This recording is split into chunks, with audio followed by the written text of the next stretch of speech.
یہ جو رمضان المبارک کا آخری عشرہ ہوتا ہے نا، یہ بڑا قیمتی ہے۔ میں پہلے بھی دوستوں سے عرض کرتا رہتا ہوں کہ ہم نا یہ آخری 10 دن اکثر بازاروں میں گھوم کے گزار دیتے ہیں۔ پہلے بھی ساری خریداری کی جا سکتی ہے۔ بخاری مسلم میں حدیث ہے، سیدہ عائشہ صدیقہ رضی اللہ تعالیٰ عنہ فرماتی ہیں آخری 10 دن جو رمضان کے ہوتے تھے حضور خود بھی بیدار ہوتے تھے، ہمیں بھی بیدار کرتے تھے۔ یہ راتیں بیدار رہنے کی ہیں، شب قدر کی تلاش کی ہیں۔ نبی پاک نے اعتکاف فرمایا ہے، کوشش کریں جو تو اعتکاف بیٹھ رہے ہیں وہ تو بڑے باعث مبارکباد ہیں، جو نہیں بھی نہ بیٹھ رہے وہ بھی اپنے اپنے علاقے کی مساجد میں کوشش کریں، 1 رات مل جائے، 2 مل جائیں، 4 مل جائیں، جتنا اضافی ٹائم ملے آخری 10 دنوں میں وہ مسجد میں گزاریں۔ زیادہ سے زیادہ وقت قرآن پاک پڑھیں، استغفار پڑھیں، درود پاک پڑھیں، یہ 3 ہی وظیفے ان کے ساتھ۔ اور رات کا وقت کوشش کریں قیام میں گزرے، نوافل میں گزرے، جہاں جہاں بھی آپ، اس کو ہم نے ضائع نہیں کرنا۔ ہمارے یہاں اعتکاف میں کافی لوگ انشاءاللہ آئیں گے، یہاں ہم نے یہ اہتمام کیا ہے کہ روز رات کو شب بیداری کی محفل، تراویح کے بعد یہ محفل شروع ہوگی اور اس کے اندر تلاوت ہے، نعت شریف ہے، کچھ واعظ و نصیحت ہے، کچھ ذکر و فکر ہے، جو اللہ تعالیٰ توفیقات عطا فرمائے اپنے فضل سے وہ ہم کریں گے۔ دعاؤں کا سلسلہ ہے، 8 رکعت نماز نفل پڑھنے کی صحیح کریں گے، کوشش کریں گے کہ اللہ ہمت دے تو سحری تک روز سلسلہ جاری رہے۔ میں بھی یہی رہوں گا۔ میری آپ سے گزارش ہے کہ جو آ سکے رمضان کے آخری 10 دنوں میں، 2 دن کے لیے، 4 دن کے لیے، جیسے جیسے آپ کو موقع ملے، آپ یہاں مرکز میں خانقاہ شریف میں بھی تشریف لائیں، اور یہاں نہ آ سکیں تو جہاں موقع ملے کوشش فرمائیں۔ یہ وقت ضائع کرنے والا نہیں ہے۔ یاد آتی ہے تو آنسو بھی نکلتے ہیں، دعا بھی نکلتی ہے۔ تھے کچھ لوگ پچھلے سال جو اس سال موجود نہیں ہیں، وقت تیزی سے گزر رہا ہے، تو یہ سعادتیں بڑی قیمتی ہیں، ان کو ضرور حاصل فرمائیں۔ اپنے گلی محلے میں دیکھ لینا، ہم اس رسول کے ماننے والے ہیں جنہوں نے فرمایا میں اسے مومن ہی نہیں جانتا جو پیٹ بھر کے کھائے اور اس کا ہمسایہ بھوکا رہ جائے۔ تھوڑا سا اپنے ارد گرد نظر ڈال لینا۔ المعجم الکبیر میں حدیث موجود ہے، اللہ کے پیارے رسول صلی اللہ تعالی علیہ وسلم نے فرمایا جس نے حلال پانی سے، حلال روٹی سے کسی کا روزہ افطار کرایا تو فرمایا فرشتے اس بندے کے لیے رمضان کے دنوں میں، رمضان کی گھڑیوں میں دعا کرتے ہیں، اور جناب جبریل امین اس کے لیے شب قدر کی رات دعا کرتے ہیں۔ حضرت جبریل شب قدر میں دعا کریں گے، خاص رات، یا اللہ اس بندے پر فضل فرما، اس نے تو غریب آدمی کو افطار کرا۔ یہ ایک عبادت ہے، اس عبادت کا خیال کریں۔ پھر اعتکاف آئے گا، رمضان کے آخری 10 دنوں کا اعتکاف۔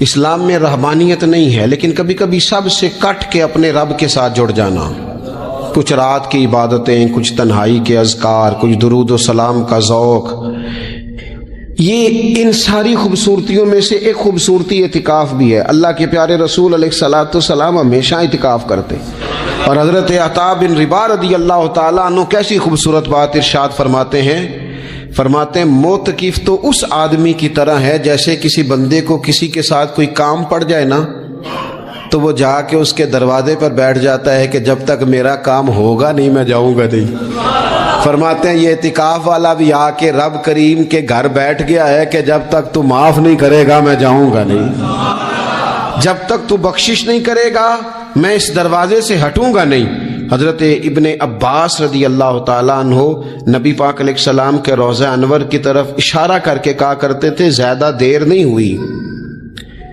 اشارہ کر کے کہتے تھے زیادہ دیر نہیں ہوئی، اس روضہ مبارک میں آرام فرما۔ رسول رحمت علیہ السلام سے میں نے اپنے کانوں سے سنا ہے، اور جب یہ بات ارشاد فرماتے تھے تو روتے بھی تھے۔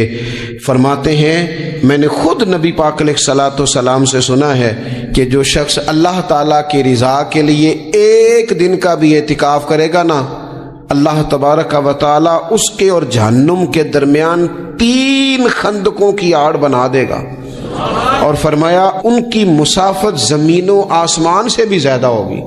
یہ 3 خندقیں اتنی بڑی جن کی چوڑائی زمین آسمان سے بھی زیادہ ہوگی، ایک دن اعتکاف کر لے تو اللہ اس بندے کو دوزخ سے اتنا دور فرما دے گا۔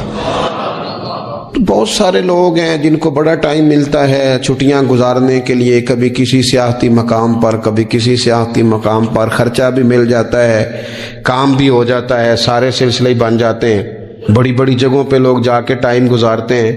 تو ایسا نہ ہو کہ 10 دن اللہ کے گھر میں بھی گزارے جائیں۔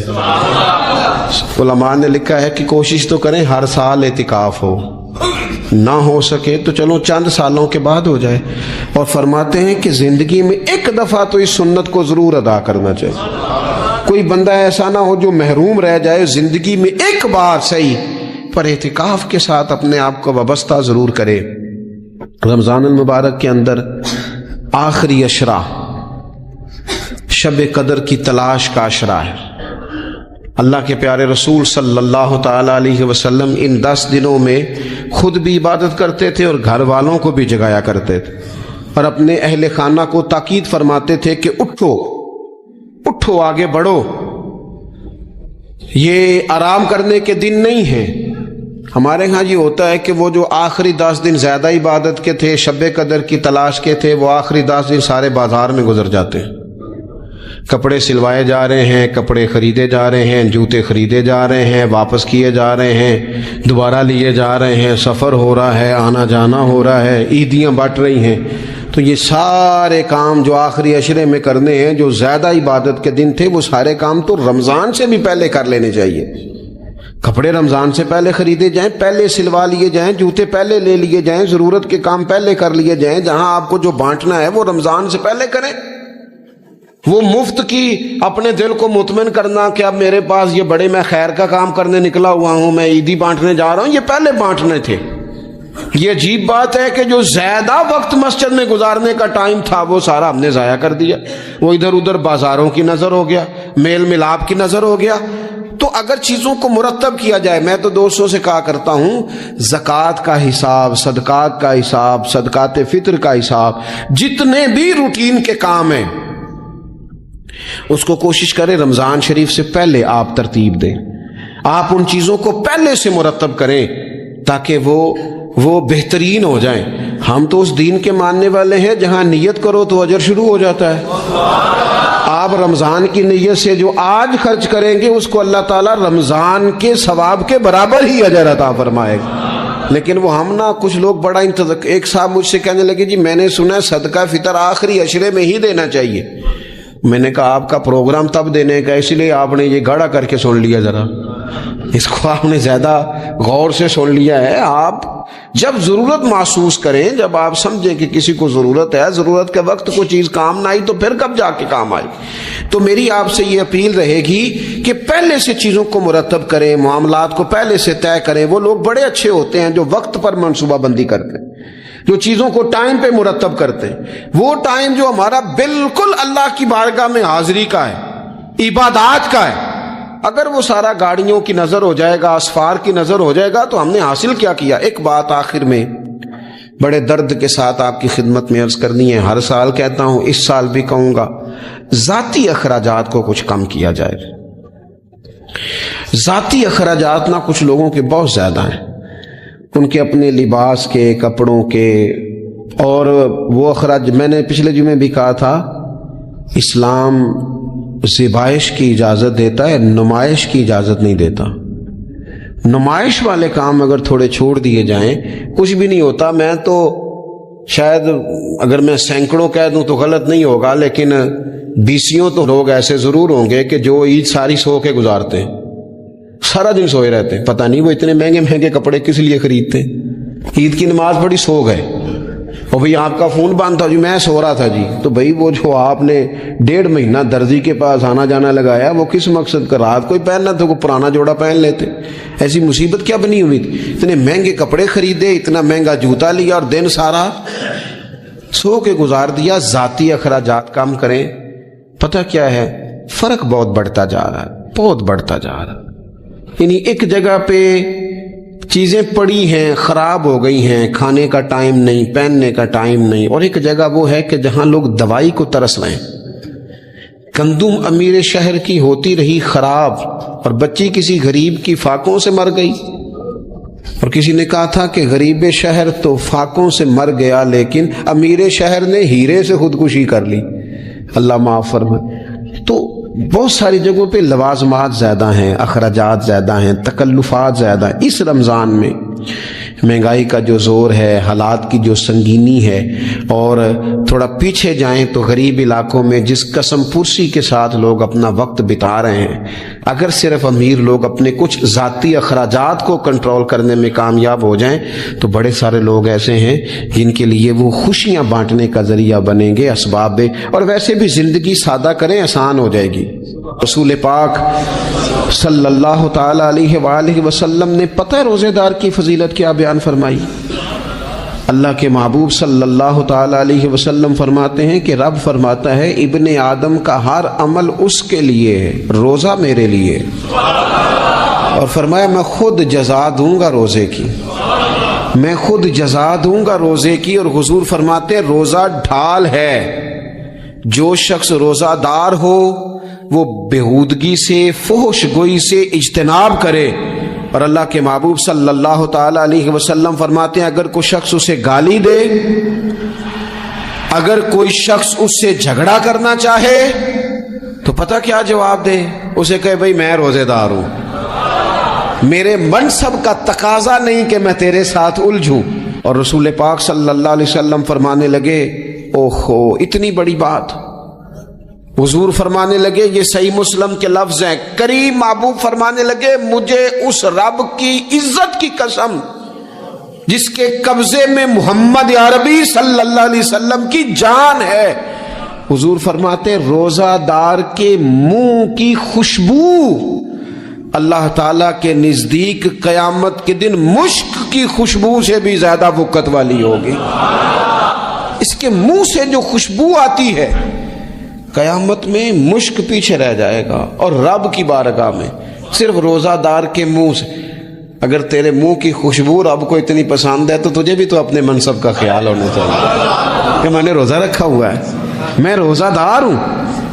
اور میرے نبی پاک علیہ السلام کے یہ دو لفظ ہیں نا، وہ صوفیاء ہیں نا، اللہ کے نیک بندے جو ساری زندگی تڑپتے رہے کہ کبھی اے حقیقت منتظر نظر آنا لباس مجاز میں، کبھی مالک ایک دفعہ کبھی تیرا جلوہ ملے، کبھی اے حقیقت منتظر نظر آنا لباس مجاز میں۔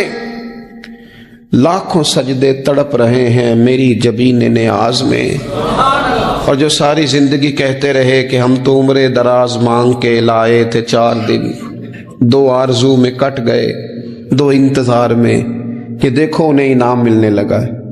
جو اس کی راہ کے سوالی تھے، جو اس کے رستے کے مسافر تھے، جو اسے پانا چاہتے تھے، جو اس کی دید کرنا چاہتے تھے، جو اسے ملنا چاہتے تھے، میرے رسول پاک علیہ السلام نے فرمایا روزہ دار کو 2 خوشیاں ملیں گی۔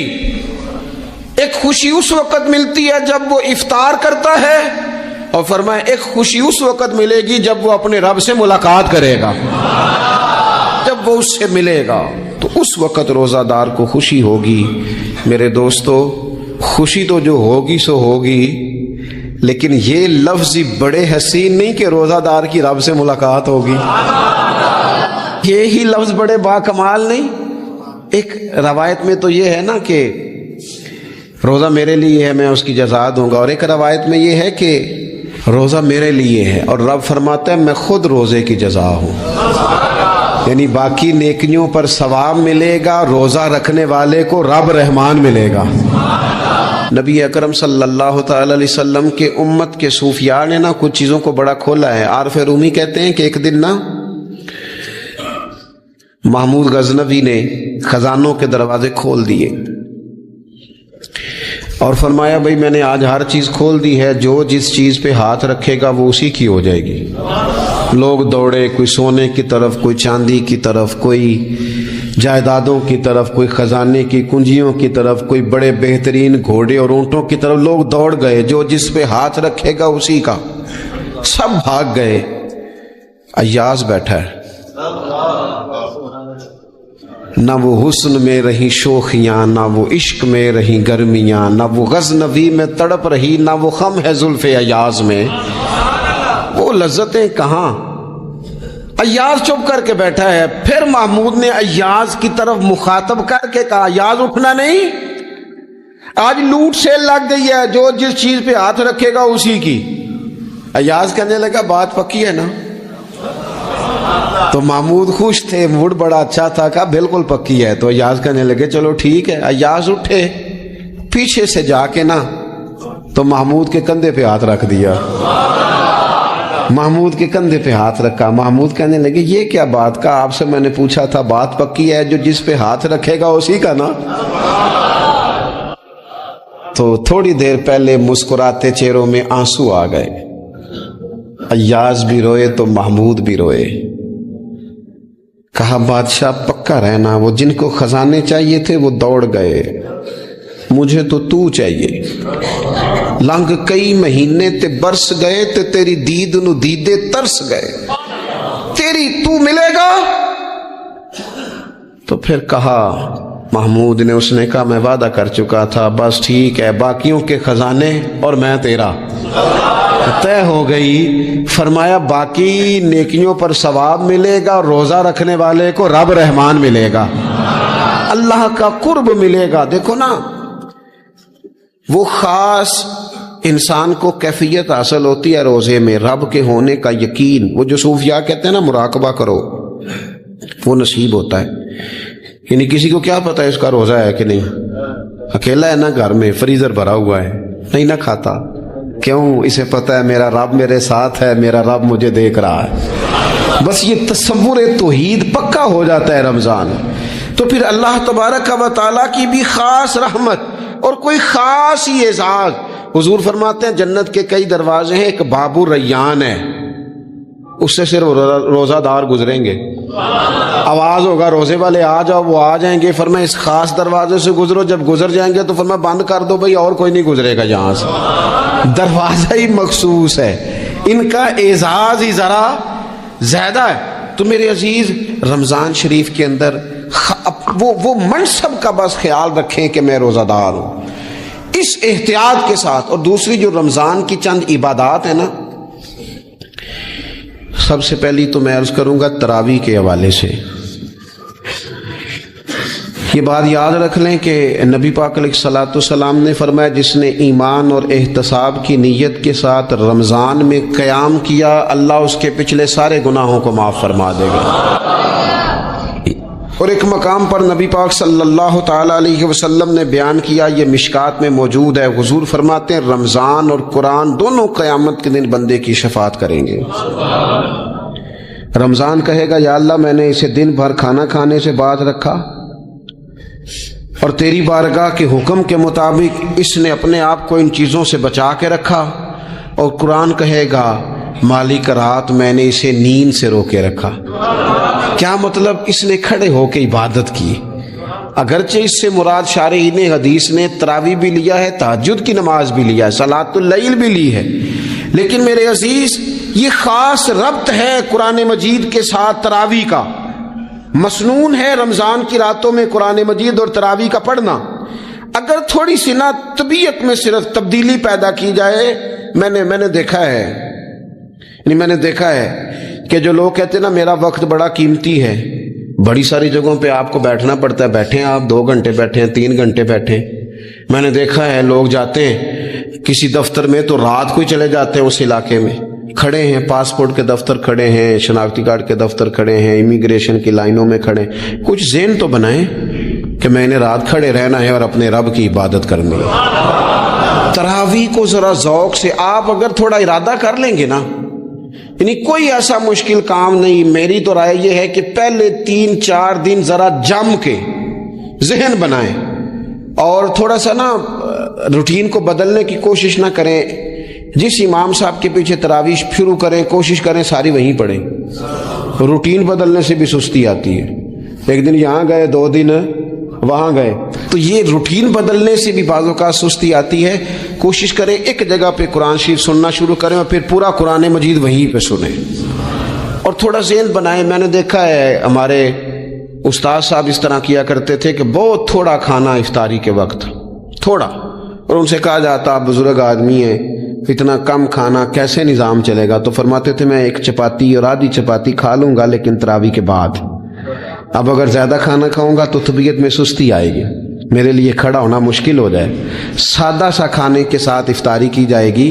اور تراویح کے لیے اپنے آپ کو ذہنی کہاں ٹائم ملتا ہے سارا سال قرآن پڑھنے سننے کا, یہ تو اللہ نے موقع عطا فرمایا ہے. تو تھوڑا سا اگر دلچسپی پیدا کی جائے, بڑا بڑا سونا قرآن مجید پڑھا جاتا ہے مساجد میں, بچے بڑی بڑی خوبصورتی سے, تو اللہ کا شکر ہے جگہ جگہ پہ. اور مساجد کے علاوہ بھی میں نے دیکھا ہے, ہم سے لوگ مطالبہ کرتے ہیں کہ ہماری فیکٹری میں رات کو بھی کام ہوتا ہے, اتنے سارے ورکر ہیں تو بچہ کوئی مل جائے قرآن شریف سنائے, فلانی جگہ بھی اتنے لوگ ہیں تو اگر موقع مل جائے, تو اگر تھوڑا ذہن بنایا جائے, شوق پیدا کیا جائے تو اللہ تعالیٰ فضل فرماتا ہے, انسان کو طاقت ملتی ہے کھڑے رہنے کی.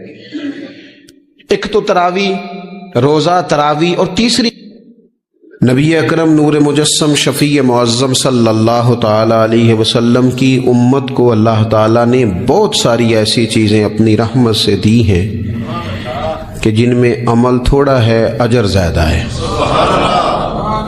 اس کا نتیجہ یہ نکلتا ہے کہ انسان تھوڑے وقت میں, تھوڑے ٹائم میں, تھوڑی مصروفیت میں اپنے رب کریم کے بارگاہ سے زیادہ اجر کا مستحق ہو جاتا ہے. انہی مقدس معتبر معنی خیز ایام میں ایک بڑی فضیلت, زیادہ عظمت والا مہینہ ماہ رمضان المبارک ہے. قرآن مجید نے صراحت کے ساتھ اس ماہ مقدس کا نام لیا ہے. کیا معنی ہے؟ کہ یہ وہ مقدس مہینہ ہے جس کا میرے رب کریم نے نام لیا ہے, اللہ نے نام لیا ہے. شہر رمضان الذی انزل فیہ القرآن, فرمایا رمضان کا وہ مقدس مہینہ ہے جس میں اللہ نے قرآن نازل فرمایا ہے. اس ماہ نور, ماہ سرور کا نام نامی اللہ تعالیٰ نے قرآن مجید کے اندر ذکر فرمایا. حضرت سلمان فارسی رضی اللہ تعالیٰ عنہ ارشاد فرماتے ہیں کہ شعبان المعظم کا آخری دن تھا, اگلے دن رمضان شروع ہونے والا تھا کہ رسول پاک علیہ السلام نے ہمیں رمضان کی فضیلت پر خطبہ ارشاد فرمایا. آپ اس بات کو غور سے سمجھیے کہ ایسا مہمان جس کے آنے سے پہلے اس کی فضیلت بیان کی جا رہی ہے, اور فضیلت کون بیان کر رہا ہے؟ امام الانبیاء صلی اللہ تعالی علیہ وسلم. یہ صرف ہمارے دلوں کے اندر, امت کے دلوں کے اندر اس ماہ مقدس کی فضیلت کو اور اس کی عظمت کو بٹھانے کے لیے کہ پوری طرح تم اپنے ذہن میں اور اپنے دل میں ایک بات بٹھاؤ کہ ایک عظمتوں والا مہینہ تم پر سایہ فگن ہونے والا ہے, عظمتوں والا. حضور نے ایک دن قبل اس کی فضیلت بیان. ہمارے ہاں یہ ہوتا ہے کہ ہم کسی چیز کی اہمیت کو لیتے ہیں لیکن سمجھتے ہیں کہ یہ کوئی روٹین ورک ہے. یعنی نارملی ہر سال رمضان شریف آتا ہے, اپنے وقت کے حساب سے چاند بدلتا ہے اور اپنے وقت پر رمضان شریف آ جاتا ہے. ہم سمجھتے ہیں کہ مطلب روٹین کا ایک معاملہ ہے, ایک روٹین کی چیز ہے. لیکن اگر آپ اس کو اس نظر سے دیکھیں گے نا کہ اس مہینے کے آنے سے پہلے, یعنی ابھی ایک دن بعد آنا ہے رمضان کو, اور آنے سے پہلے حضرت سلمان فارسی فرماتے ہیں کہ نبی پاک نے ہمیں باقاعدہ بلا کے خطبہ دے کے رمضان کی عظمت ہمارے دلوں میں بٹھائی. یعنی فکری طور پر اور ذہنی طور پر امت کو تیار کیا. فرمایا تم پر ایک ایسا مہینہ سایہ فگن ہونے والا ہے جو مبارک ہے تمہارے لیے, باعث برکت ہے تمہارے لیے. تم اپنے آپ کو ذہنی طور پر تیار کرو کہ ایک ماہ نور تمہارے قریب آ رہا ہے. جو رمضان, اسلامی عبادات جتنی بھی ہیں نا, وہ مخصوص پوجا پاٹ نہیں. اسلامی عبادات میں سے کوئی عبادت بھی ایسی نہیں جس کا مقصد ہی ہو کہ آپ نے اتنے وقت سے لے کر اتنے وقت تک فلاں عمل کرنا ہے. جتنی بھی عبادات ہیں اسلامی, وہ اپنے دامن میں کوئی نتیجہ رکھتی ہیں, کوئی ریزلٹ رکھتی ہیں, اس کے ثمرات انسانی زندگی پر مرتب ہوتے ہیں. انسان کو تزکیہ نصیب ہوتا ہے, اس کے باطن کو صفائی نصیب ہوتی ہے, اسے خیر کرنے کا موقع ملتا ہے, تربیت کے بہت سارے مواقع اس میں پائے جاتے ہیں. بہت سارے اسرار و رموز کے ساتھ اسلامی عبادات ہیں. یہ جو رمضان المبارک ہے نا, یہ جو روزہ ہے، یہ روزہ اپنے دامن کے اندر تربیت رکھتا ہے، تربیت۔ یا ایھا الذین آمنوا کتب علیکم الصیام کما کتب علی الذین من قبلکم لعلکم تتقون۔ اے ایمان والو، تم پر روزے فرض کیے گئے جیسا کہ تم سے پہلے لوگوں پر بھی فرض کیے گئے تھے تاکہ تم تقوی اختیار کرو۔ روزہ تمہیں پرہیزگار بنائے گا، تمہارے اندر سے جو نفسانی چیزیں ہوں گی انہیں نکالے گا، اور اللہ تبارک و تعالیٰ کی طرف تمہارے دل کا رجحان ہوگا، تمہاری روح کا رجحان ہوگا، تمہیں تزکیہ دے گا۔ روزہ انسان کی تربیت کرتا ہے، انسان کو روزہ ذہنی طور پر تیار کرتا ہے کہ اللہ کے حکم کے مطابق کھانا ہے، اللہ کے حکم کے مطابق پینا ہے۔ سب سے بڑا مسئلہ اس دور کا رزق کے حلال کا حصول ہے اور حرام سے اجتناب ہے، تو روزہ ہمیں یہ سبق پڑھاتا ہے کہ ہم وہی کھائیں گے اور اسی وقت کھائیں گے جو کھانے کا ہمیں ہمارے رب نے حکم ارشاد فرمایا ہے، اور جس سے اللہ رسول منع کر دیں گے جتنی مرضی چمک دمک اپنے دامن میں رکھے، جتنی مرضی، لیکن ہم وہی لیں گے جو ہمارے لیے جائز ہے۔ آپ غور فرمائیے، روزہ لعلکم تتقون، روزہ تمہیں پرہیزگار کرتا ہے۔ بہت سارے لوگ ایک بات کرتے ہیں کہ عادتیں نہیں بدلی جاتی، یار کوشش کرتا ہوں لیکن میری عادت نہیں تبدیل ہوتی۔ میں آپ کو ایک رائے دینے لگا ہوں، مشورہ دینے لگا ہوں، میں آپ سے یہ عرض کرنے لگا ہوں کہ موقع آیا ہے رمضان شریف کا۔ رمضان میں نہ بندہ روٹین میں اپنی عادتیں بدلتا ہے، کسی کو سویرے 7 بجے کھانے کی عادت ہے، کسی کو 9 بجے کھانے کی عادت ہے، کوئی صبح ناشتہ نہیں کرتا، دوپہر میں ہی کھاتا ہے، لیکن رمضان آیا تو عادت بدل گئی۔ 7 بجے والا بھی نہیں کھا رہا، 9 بجے والا بھی نہیں کھا رہا، دوپہر والا بھی نہیں کھا رہا، سارے سحری میں کھا رہے ہیں۔ عادت